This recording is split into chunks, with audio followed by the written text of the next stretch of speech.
ये धनराशि का ऑनलाइन हस्तांतरण करें।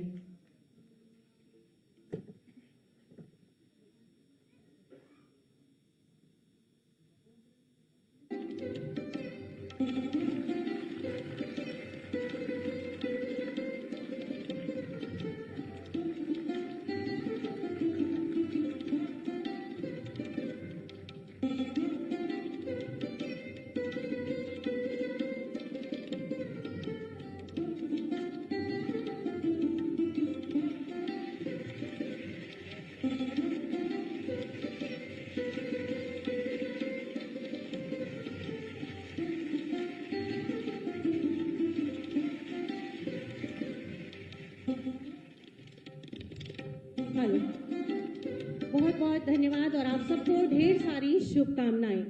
प्रत्येक लाभार्थी को 500 रुपए की प्रति माह की दर से 2 माह की धनराशि का 1000 का चेक माननीय मुख्यमंत्री जी के शुभ कर कमलों से आज प्रदान किया जा रहा है।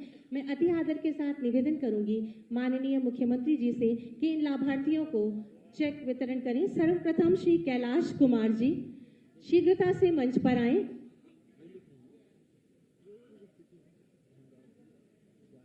श्री कैलाश कुमार जी, आप नाविक हैं और माननीय मुख्यमंत्री जी के शुभ कर कमलों से आपको ये लाभ प्रदान किया जा रहा है। आप सभी की जोरदार तालियां इन शुभ अवसरों पर होनी चाहिए।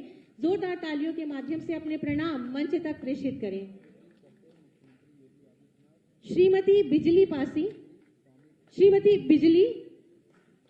बिजली कृपया शीघ्रता से मंच पर आएं। सिलाई और जरदोजी का काम आप करती हैं।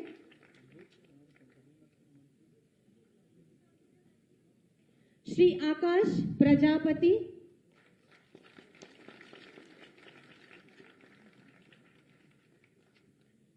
श्रीमती बिजली के बाद श्री आकाश प्रजापति,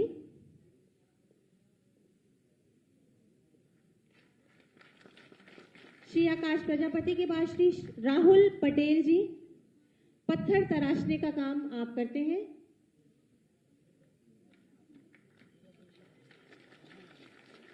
और निर्माण श्रमिक श्रीमती ज्योति,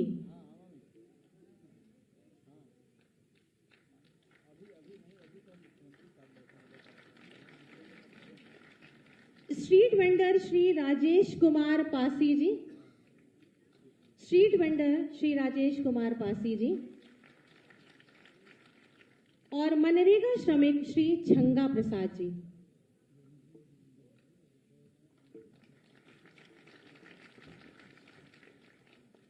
आपका बहुत बहुत आभार और धन्यवाद माननीय। हमारे यशस्वी माननीय मुख्यमंत्री जी, जिनकी स्पष्ट और दूरदर्शी नीति, सकारात्मक सोच, ईमानदारी से परिपूर्ण दमदार कार्यशैली और प्रदेश के प्रत्येक नागरिक के प्रति अभिभावक की दृष्टिकोण उत्तर प्रदेश को एक नई ऊंचाई प्रदान कर रही है।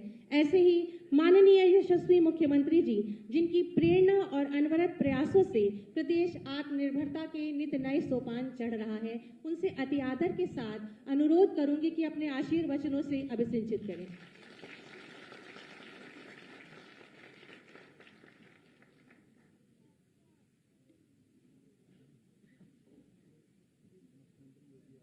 संगठित और असंगठित क्षेत्र के 1,50,00,000 से अधिक श्रमिक बंधुओं को सदी की सबसे बड़ी महामारी के दौरान भरण पोषण भत्ता के रूप में इस राशि हस्तांतरण कार्यक्रम में मंच पर उपस्थित मंत्रिमंडल में मेरे वरिष्ठ सहयोगी, श्रम और सेवायोजन विभाग के मंत्री श्री स्वामी प्रसाद मौर्य जी, प्रदेश के वित्त और संसदीय कार्य विभाग के मंत्री श्री सुरेश कुमार खन्ना जी, नगर विकास के मंत्री श्री आशुतोष टंडन जी, विभाग के राज्य मंत्री श्री महेश चंद्र गुप्ता जी, श्रम कल्याण परिषद के अध्यक्ष श्री सुनील भराला जी, प्रदेश के मुख्य सचिव श्री दुर्गा शंकर मिश्रा जी, अपर मुख्य सचिव श्रम और सेवायोजन श्री सुरेश चंद्रा जी, आज के इस कार्यक्रम में उपस्थित प्रदेश के विभिन्न जनपदों में आयोजित होने वाले इस कार्यक्रम में सभी राष्ट्र निर्माता हमारे श्रमिक बंधुओं, भाइयों बहनों, सम्मानित जनप्रतिनिधिगण, मैं आज के इस कार्यक्रम में प्रदेश के अपने संगठित और असंगठित क्षेत्र के सभी श्रमिकों का हृदय से अभिनंदन करता हूं। आज का दिन अत्यंत महत्वपूर्ण है और महत्वपूर्ण इसलिए क्योंकि पहली बार श्रमिकों के बारे में चिंता करने वाली सरकार है। चाहे वह केंद्र में मोदी जी के नेतृत्व की सरकार हो या प्रदेश की सरकार, निरंतर आपके हितों को संरक्षण देने के लिए पूरी प्रतिबद्धता के साथ कार्य कर रही है।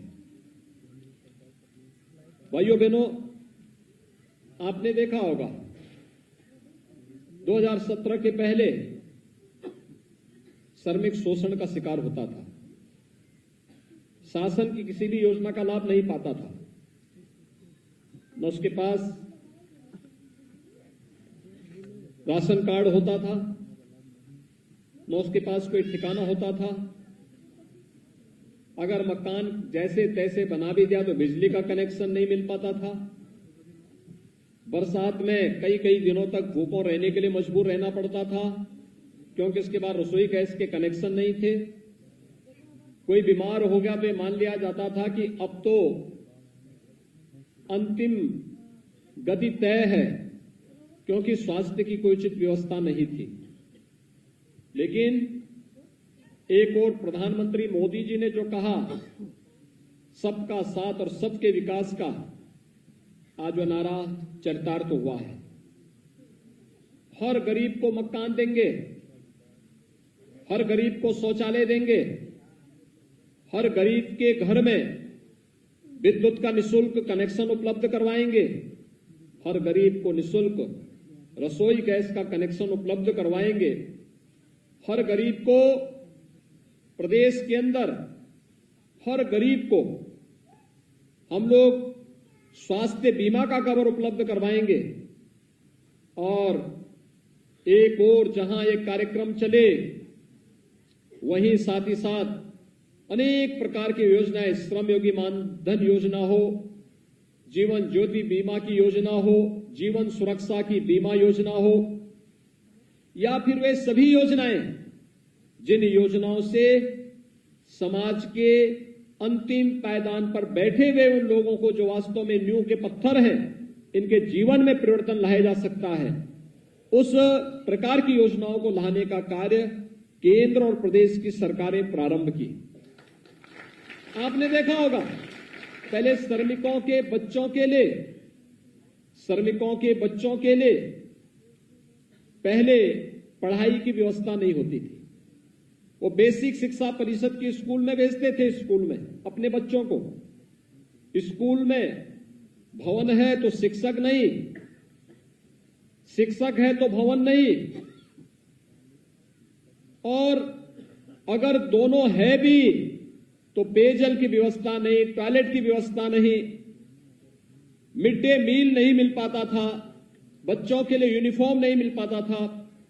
2017 में जब हमारी सरकार आई, हम लोगों ने प्रदेश के अंदर सभी 1,56,000 बेसिक शिक्षा परिषद के स्कूलों में अच्छी व्यवस्था दी, शिक्षक भी दिए, भवन भी दिए, बालक और बालिकाओं के लिए अलग अलग टॉयलेट भी दिए, पेयजल की व्यवस्था भी दी, बच्चों के लिए 2 यूनिफॉर्म, बैग, बुक्स, जूते, मोजे, स्वेटर, ये सभी उपलब्ध करवाने का कार्य जहां प्रदेश के अंदर किया गया, वहीं साथ ही साथ श्रमिकों के बच्चों के लिए एक व्यवस्था बनाई गई कि हर कमिश्नरी मुख्यालय पर हम अटल आवासीय विद्यालय बनाएंगे।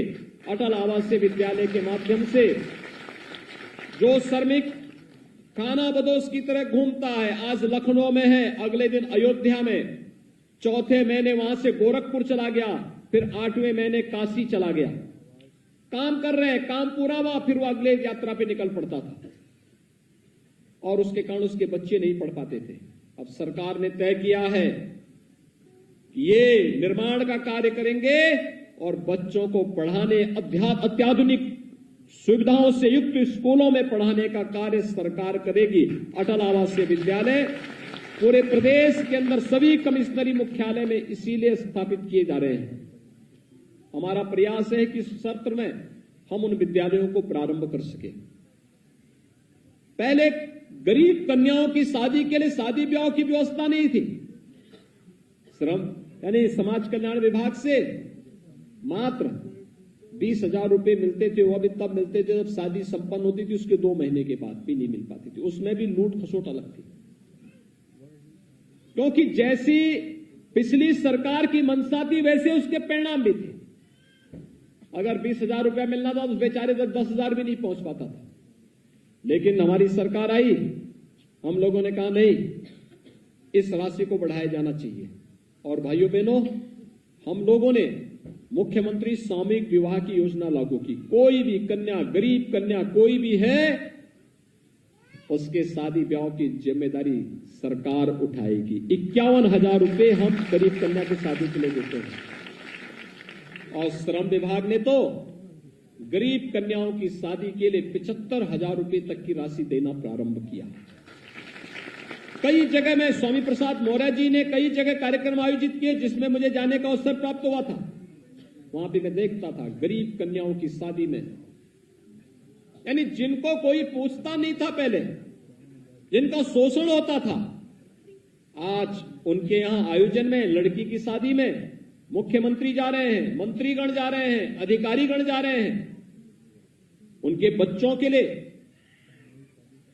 अच्छी स्कूल में एडमिशन की व्यवस्था, उच्च शिक्षा की व्यवस्था, इंजीनियरिंग कर रहे हैं तो इंजीनियरिंग में भी सहयोग की व्यवस्था, मेडिकल की पढ़ाई कर रहे हैं तो मेडिकल में भी उनको सहयोग की व्यवस्था, हर एक स्तर पर उन्हें सहयोग की व्यवस्था के साथ जोड़ा जा रहा है। और इन कार्यक्रमों को आगे बढ़ाने के साथ आपने देखा होगा कितने अच्छी योजनाएं सरकार लेके आई। एक जनपद एक उत्पाद के माध्यम से परंपरागत उद्यम को बढ़ावा देने के साथ ही अधिक से अधिक लोगों को प्रदेश में ही रोजगार मिल सके। विश्वकर्मा श्रम सम्मान के माध्यम से प्रदेश के परंपरागत हस्तशिल्पी और कारीगरों को कार्य पे देने, बढ़ई है, नाऊ है, मोची है, राजमिस्त्री है, हलवाई है, इन सभी लोगों को भी कार्य के साथ जोड़ने, उनके स्किल डेवलपमेंट के साथ ही उनका प्रशिक्षण के दौरान मानदेय और फिर उसके बाद टूल किट उपलब्ध कराना, फिर बैंकों के साथ उन्हें जोड़ करके उन्हें समय पे मानदेय उपलब्ध करवाना, ये सभी कार्यक्रम चले।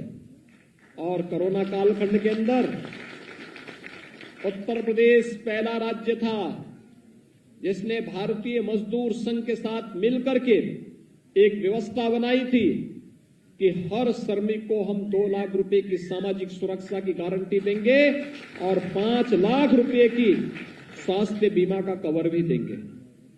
और भारत सरकार ने भी इसके लिए एक पोर्टल विकसित किया है जिसमें हर श्रमिक को रजिस्टर्ड किया जा रहा है। उत्तर प्रदेश पहला राज्य था जिसने लॉकडाउन प्रारंभ होते ही अपने श्रमिकों के लिए उस समय भरण पोषण भत्ते की घोषणा की थी और फ्री में राशन की व्यवस्था भी की थी। आज प्रदेश के अंदर 15 करोड़ लोगों को फ्री में राशन,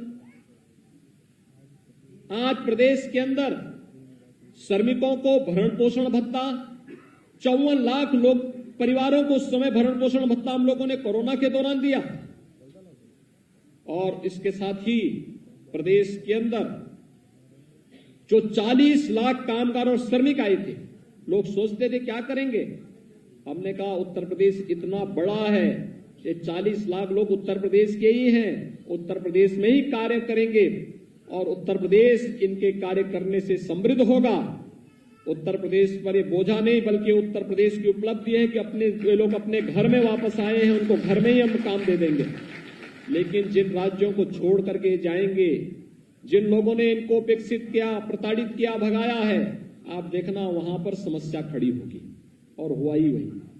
जिन राज्यों ने उनके साथ दुर्व्यवहार किया, आज वहां उद्योग धंधे बंद हो गए, लेकिन उत्तर प्रदेश में चालू हो गए। उत्तर प्रदेश में नए नए उद्योग चालू हो रहे हैं, क्योंकि स्किल जो हमारा था ये हमारे पास वापस आया। उत्तर प्रदेश के अंदर उन्होंने अपना योगदान देना प्रारंभ किया और आज वह कार्यक्रम आगे बढ़ रहा है।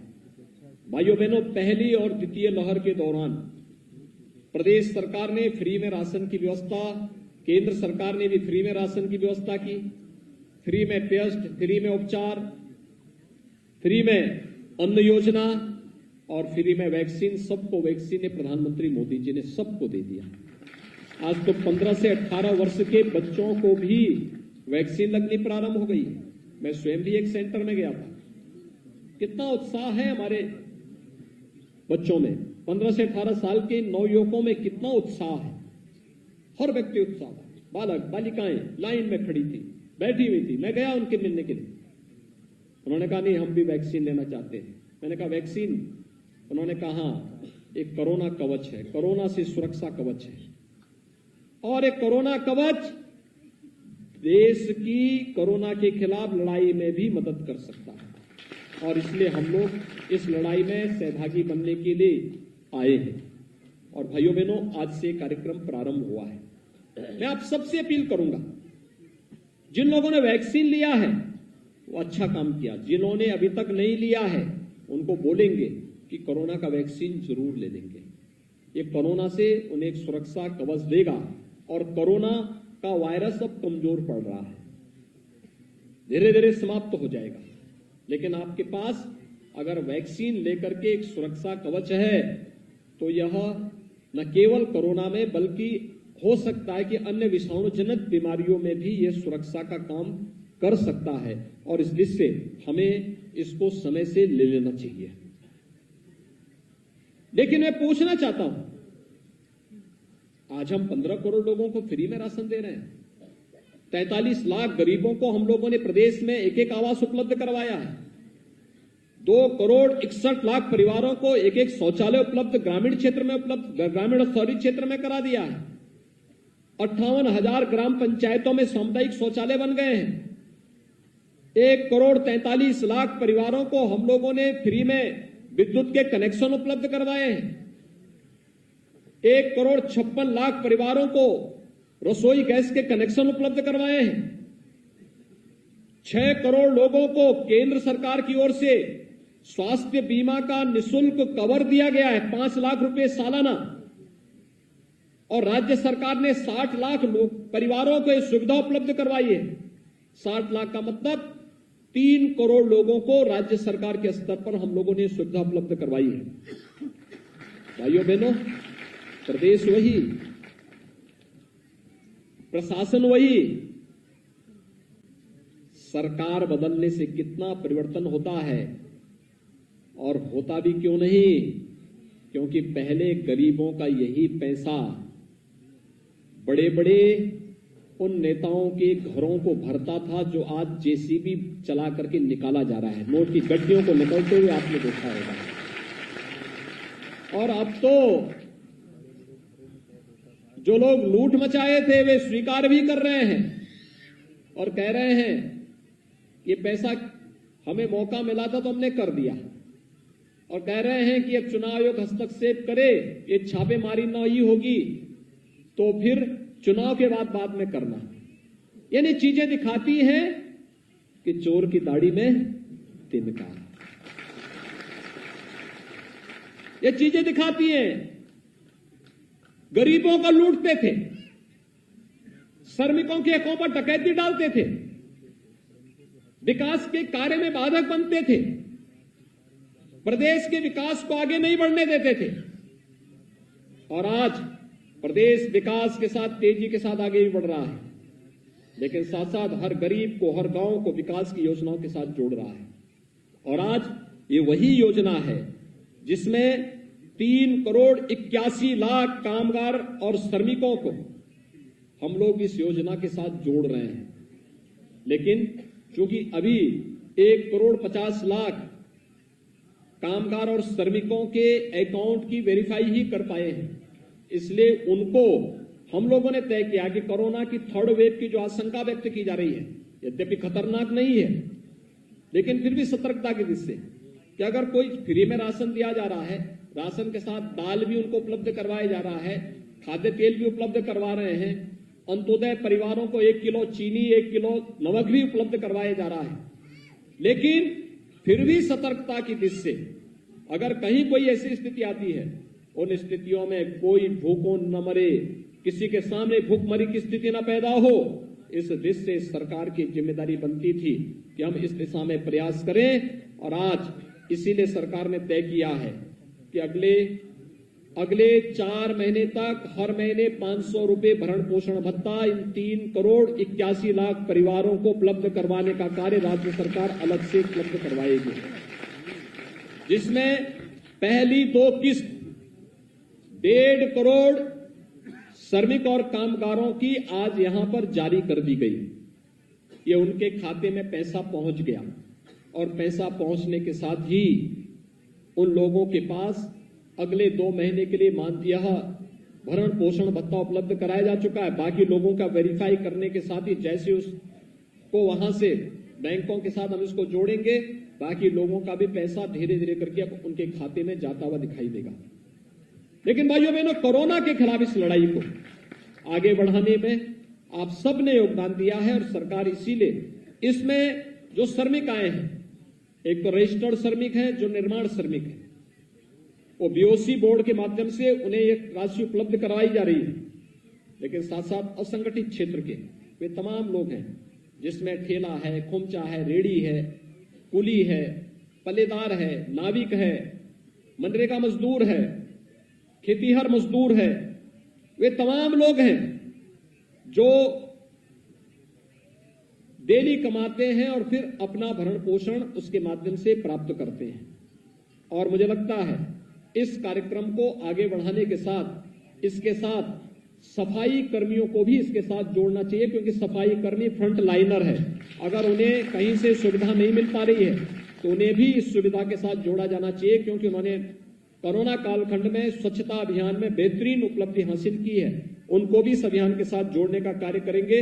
और मैं आज के इस अवसर पर अपने सभी संगठित असंगठित क्षेत्र के श्रमिकों को इस बात के लिए आश्वस्त करता हूं, सरकार उनके हितों के लिए पूरी तरह प्रतिबद्ध है और उन्हें न केवल उनके जीवन और जीविका को बचाने का कार्य करेगी, बल्कि उनके उज्जवल भविष्य को और उनके बच्चों के उज्जवल भविष्य बनाने के लिए भी पूरी प्रतिबद्धता के साथ कार्य करेगी। मैं एक बार फिर से आज के इस अवसर पर आप सभी को ये भरण पोषण भत्ता उपलब्ध होने के लिए हृदय से बधाई देता हूं, अपनी शुभकामनाएं देता हूं और विश्वास व्यक्त करता हूं कि कोरोना की इस लड़ाई में आप सभी मिलकर के अपना योगदान देंगे और कोरोना हारेगा, ये देश जीतेगा। इस विश्वास के साथ हम सब मिलकर के आगे बढ़ेंगे। आप सबके प्रति मेरी शुभकामनाएं। धन्यवाद। जय हिंद। बहुत बहुत धन्यवाद, आभार।